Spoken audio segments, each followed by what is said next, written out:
Hi friends, welcome to news pocket. ప్రస్తుతం పంజాబ్ రాష్ట్ర వ్యాప్తంగా ఒక రీల్ విపరీతంగా వైరల్ అవుతుంది. అదేమిటంటే, మనందరికీ తెలుసు పంజాబ్లో ఎక్కువగా సిక్కులు నివాసం ఉంటూ ఉంటారు. ఈ సిక్కులకు అత్యంత ఆధ్యాత్మిక క్షేత్రం ఏదైనా ఉంది అంటే అది అమృత్సర్లోని స్వర్ణ దేవాలయం అని చెప్పుకోవచ్చు. అలాంటి పవిత్రమైన దేవాలయం చుట్టూ ఒక కొలను ఉంటుంది కదా, ఆ కొలనులో ఒక ముస్లిం వ్యక్తి వచ్చి తన నెత్తిన స్కల్ క్యాప్ ధరించి మరి ఆ కొలను దగ్గర కూర్చుని అందులో తన కాళ్ళు చేతులు కడుక్కున్నాడు. జనరల్గా నమాజ్ ముందు ఏ విధంగా అయితే కాళ్ళు చేతులు అండ్ ముఖాన్ని కడుక్కుంటారో అదే విధంగా ఆ కొలనులో చేశాడు. అంతేకాకుండా దీనికి సంబంధించిన వీడియోలను తీసుకుని వాటికి కొన్ని సాంగ్స్ ను జత చేశాడు. ఈ songs Hindi and Urdu mixed songs అన్నమాట. దీనికి అర్థం ఏ విధంగా వస్తుంది అంటే, ఏదో ఒక రోజు నేను ఈ ప్రాంతాన్ని కాంక్వేర్ చేస్తాను అనే విధంగా ఆయన ఈ విధంగా వేలును పైకి చూపిస్తూ ఈ రీల్ ను తీశాడు. ఇవి పెద్ద ఎత్తున పంజాబ్ లో వైరల్ అవుతూ ఉన్నాయి. ఇది జనరల్ గా చూసుకుంటే సిక్కు మతాన్ని అవమానించినట్లుగానే చెప్పుకోవచ్చు. అయినా కూడా సిక్ గురుద్వారా ప్రబంధక్ కమిటీ ఎక్కడా కూడా దీనిపై స్పందించలేదు. అంతేకాకుండా సిక్కులకు అకల్ తఖ్త్ అనే ఒక సంస్థ సైతం ఉంటుంది. ఇది తమ మతానికి ఏదైనా హాని జరిగినా లేదంటే తమ మతాన్ని కించపరిచే విధంగా ఎవరైనా ప్రయత్నాలు చేసినా కూడా అవి పెద్ద ఎత్తున యాక్షన్ తీసుకుంటాయి. ఇవే పనిష్మెంట్ ఇవ్వడమో లేకపోతే స్థానిక పోలీసులకు వీటిపై ఫిర్యాదు చేయడమో చేస్తూ ఉంటాయి. అయినా కూడా ఈ ఎస్జిపిసి కానీ అకల్ తఖ్త్ కానీ ఎక్కడా కూడా దీనిపై స్పందించలేదు అంటే ఖచ్చితంగా దీనిపై మనం డౌట్ వచ్చే విధంగానే ప్రవర్తిస్తూ ఉన్నారు. అంతేకాకుండా జనరల్గా ఏదో చిన్న ఇన్సిడెంట్ కదా అని వదిలేస్తే అది పొరపాటే అవుతుంది. ఇలాంటి ఇన్సిడెంట్లను గతంలో చాలా పెద్దవిగా చూపించి వాళ్ళకు పనిష్మెంట్ ఇచ్చిన దాఖలాలు సైతం అనేకం ఉన్నాయి. ముఖ్యంగా సిక్ గురుద్వారా ప్రబంధక్ కమిటీ అనేది మన దేశంలోని అన్ని గురుద్వారాలను ఇది చూసుకుంటూ ఉంటుంది. ఇదే కాకుండా అకల్ తఖ్త్ సైతం ఇటువంటి పనిష్మెంట్లను విధించిన దాఖలాలను మనం ఒక్కసారి గతంలో చూసుకుంటే 2024లో ఒక అమ్మాయి ఈ గురుద్వారాలో యోగా చేసింది. ఆమె హిందూ మతానికి సంబంధించిన అమ్మాయి. జనరల్ గా యోగా అనేది ఒక మతానికి సంబంధించినది కాదు, అది మన భారతదేశ ప్రభుత్వం గుర్తించిన ఒక ఎక్సర్సైజ్ యాక్టివిటీ లాంటిది. సో దీన్ని అన్ని వర్గాల వారు అన్ని మతాల వాళ్ళు చేసుకోవచ్చు. అలాంటి యోగాను ఒక అమ్మాయి ఈ అమృత్సర్ స్వర్ణ దేవాలయం ఏదైతే ఉందో ఆ పరిసరాల్లో చేయడంతో ఇది అప్పట్లో పెద్ద వివాదాన్ని క్రియేట్ చేశారు. ఏకంగా ఎస్జిపిసి దీనిపై యాక్షన్ తీసుకోవాలి అని పెద్ద ఎత్తున పోలీసులను అండ్ పంజాబ్ ప్రభుత్వాన్ని ఒత్తిడి చేసింది. పంజాబ్లో ఆమ్ ఆద్మీ ప్రభుత్వం ఎక్కువగా సిక్కులకు అనుకూలంగా ఉంటుంది కాబట్టి అక్కడి పోలీసులు ఆ అమ్మాయిపై ఏకంగా కేసును సైతం ఫైల్ చేశారు. తద్వారా ఒక మతానికి సంబంధించిన రిలీజియస్ సెంటిమెంట్స్ ఆమె కించపరిచింది అనే విధంగా ఈ కేసు అనేది నమోదైంది. ఇదే కాదు, గతంలో ఏకంగా పంజాబ్కు ఉప ముఖ్యమంత్రిగా పనిచేసిన సుఖ్బీర్ సింగ్ బాదల్ అనే వ్యక్తి ఉంటారు. ఆయన అకాలీదళ్ పార్టీకి చీఫ్ గా పనిచేస్తూ ఉంటారు. అలాంటి సుఖ్బీర్ సింగ్ బాదల్ కు సైతం ఈ అకల్ తఖ్త్ అనే సంస్థ శిక్షను విధించింది. ఆయన గతంలో అంటే 2007 to 2017 మధ్య కాలంలో పంజాబ్కు ఉప ముఖ్యమంత్రిగా పనిచేశారు. ఆ సమయంలో వీళ్ళు సిక్కుల కోసం ఏమీ చేయలేదు అండ్ సిక్కు సంక్షేమం కోసం ఎటువంటి ప్రయత్నము అండ్ ఎటువంటి పని చేయలేదు అనే కారణాలతో అకల్ తఖ్త్ ఆయనకు శిక్షను సైతం విధించింది. ఈ అమృత్సర్ దేవాలయంలో అతన్ని ఒక ద్వారపాలకుడిగా మెడలో ఒక ప్లకార్డును సైతం తగిలించారు. దానిపై నేను ఒక శిక్షను అనుభవిస్తున్న నేరస్తుడిని అని రాసి ఉంది. అతనితో ద్వారపాలకుడిగా కూర్చోబెట్టడమే కాకుండా ఈ ప్లేట్లు కడిగించడం అండ్ టాయిలెట్లను సైతం కడిగించారు. ఇదే విధంగా గతంలో కొంతమంది ఎంపీలకు ఎమ్మెల్యేలకు చాలా మందికి ఇలాంటి శిక్షలు అనేవి అమలయ్యాయి. సాధారణ ప్రజల నుంచి ప్రభుత్వ పెద్దల దాకా ఇలాంటి శిక్షలను ఎన్నో వీళ్ళు అనుభవించారు. సో ఇలాంటి ఎస్జిపిసి అండ్ అకల్ తఖ్త్ లాంటి సంస్థలు ఒక ముస్లిం వ్యక్తి విషయంలో ఎందుకు అసలు చూసి చూడనట్లు వ్యవహరిస్తూ ఉన్నాయి? ఇది అసలు వారి దృష్టికి వెళ్ళిందా? ఒకవేళ వెళ్ళి ఉంటే మరి ఎందుకు ఇలాంటి యాక్షన్ తీసుకోవడం లేదు అనేది ఇక్కడ పెద్ద చర్చనీయాంశంగా మారుతోంది.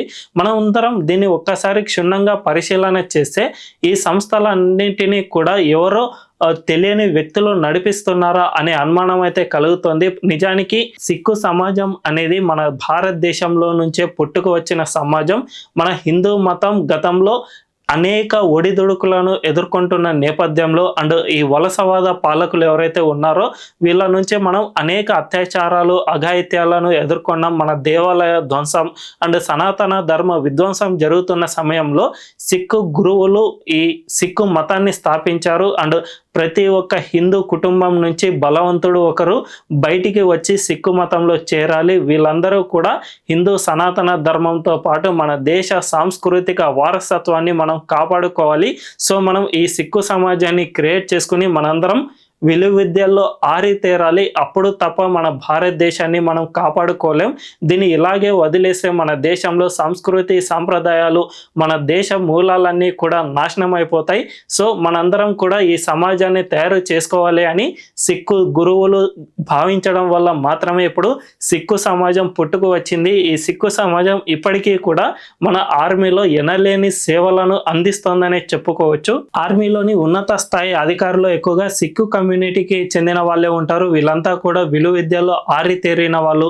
ఇప్పటికీ కూడా నిహంగా సిక్కులు ఇలాంటి వాళ్ళంతా కూడా చాలా విలువిద్యలను నేర్చుకుని ఉంటారు. మన దేశం అండ్ మన సంస్కృతికి ఎప్పుడైనా ఆపద కలిగితే ఖచ్చితంగా వాళ్ళను శిక్షించే వరకు వదిలిపెట్టకూడదు అనేది వీళ్ళ మెయిన్ సిద్ధాంతంగా ఉంటుంది. అలాంటి ఒక ఉన్నతమైన సిక్కు సమాజం ఇప్పుడు ఎందుకు ఇలాంటి వాటిని చూసి చూడనట్లు వ్యవహరిస్తుంది అన్నదే ఇక్కడ పెద్ద ఎత్తున సందేహంగా మారింది. ముఖ్యంగా మనం ఈ ఖలిస్తానీ వేర్పాటువాదం ఇలాంటివి అన్నీ వచ్చిన తర్వాత నుంచి ఇటువంటి చేంజెస్ జరిగాయి అని చాలామంది భద్రతా సంస్థల నిపుణులు చెబుతూ ఉన్నారు.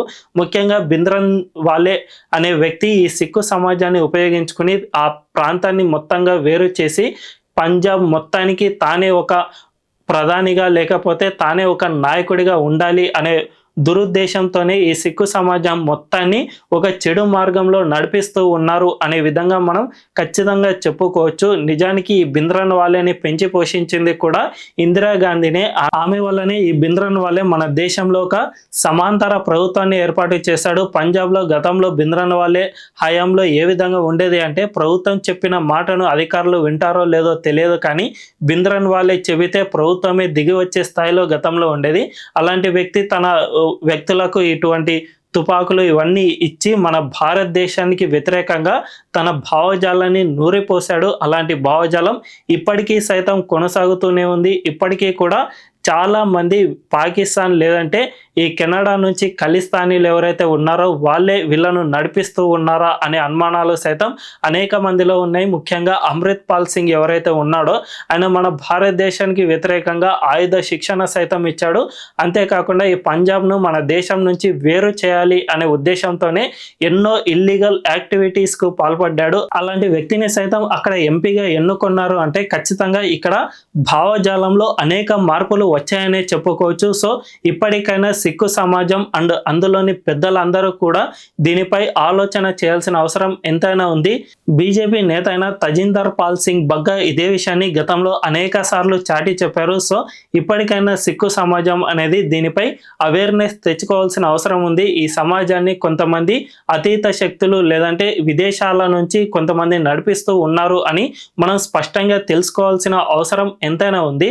ఎప్పుడైనా ఒక విషయాన్ని మాత్రం మనం మర్చిపోకూడదు. మన చరిత్రను మనం ఎప్పటికీ గుర్తుంచుకోవాలి. చరిత్రలో ఉన్న దానికి సంబంధించి మనం టేకప్స్ తీసుకుని వాటికి తగ్గట్టుగా మన సమాజాన్ని మార్చుకున్నప్పుడు మాత్రమే మన సమాజం నిలబడుతుంది. లేకపోతే మనం చరిత్రను ఎప్పుడైతే మర్చిపోతామో మన సమాజం మరింత విచ్ఛిన్నమవుతుంది. తద్వారా ఈ దేశ సంస్కృతి సాంప్రదాయాలు అండ్ మన దేశ వైభవం మొత్తం విచ్ఛిన్నమైపోయే దశకు చేరుకుంటుంది. అప్పుడు మనల్ని విదేశీయులు వచ్చి మనల్ని పరిపాలించిన మనం ఆశ్చర్యపోనక్కర్లేదు.